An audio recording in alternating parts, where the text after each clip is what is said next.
Russia's defense ministry says its forces downed 354 drones overnight. The development comes a day after Moscow launched a large-scale missile and drone assault across Ukraine, killing 23 people and injuring more than 130 others.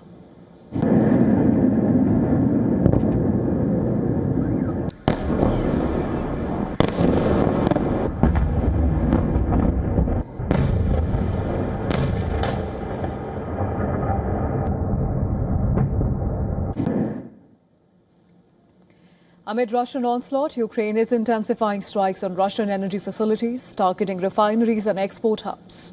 Russia says its air defenses repelled 50 drones over the Leningrad region, just as St. Petersburg appeared to host a major annual economic forum. President Vladimir Putin's so-called Russian Davos, the fifth wartime economic forum. It opened under heightened security with flights at Pulkovo airport briefly restricted. Russia says it also intercepted 13 drones near Moscow, while in the Tambov region, drones damaged outbuildings at an industrial site in Michuritsk. Ukrainian retaliation comes as its forces claimed Russia launched 73 missiles and 656 drones through the night. Despite the country's multi-layered defenses, dozens penetrated, striking residential areas. In Kyiv, 7 people died and around 50 were injured.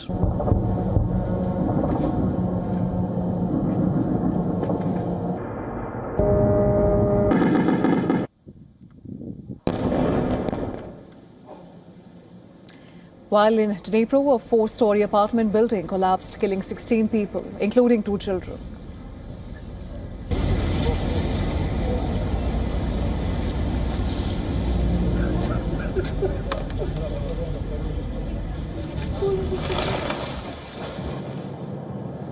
Residents rushed to underground metro stations, holding bags and blankets as explosions echoed across Kyiv.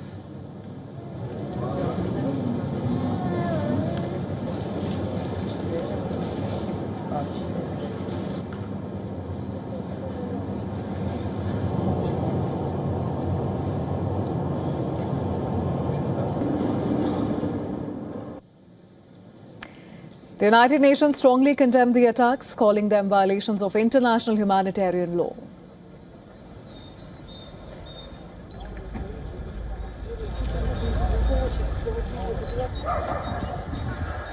Attacks against civilians and civilian infrastructures are prohibited under international humanitarian law and must end immediately. We also reiterate the Secretary-General's urgent appeal for immediate de-escalation, leading to a full, immediate and unconditional ceasefire.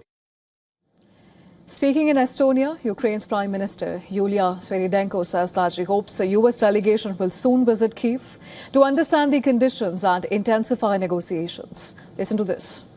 We really hope that the promised visit of the American delegation will help once again intensify negotiations, but solely by diplomatic means, because the American delegation really did promise to come to Kyiv. They have already been to Russia 7 times. It seems to me that in order to understand the conditions in which we live and function as a state, it is important to come to Kyiv, to talk with Ukrainian society, to meet Ukrainian soldiers.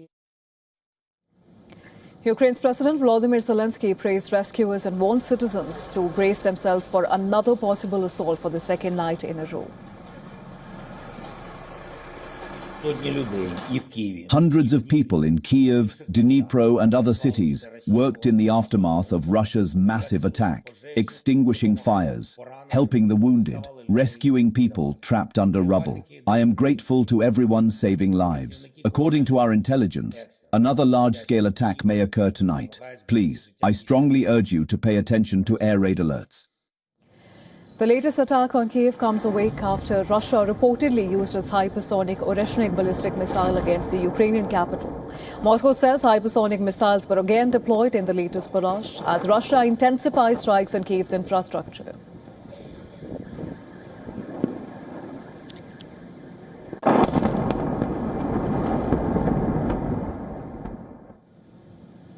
The escalation follows President Vladimir Putin's accusations that Ukraine was behind an attack on a student dormitory in Luhansk that killed 21 people and injured more than 40 others. Putin has vowed accountability, ordering investigators to pursue those responsible.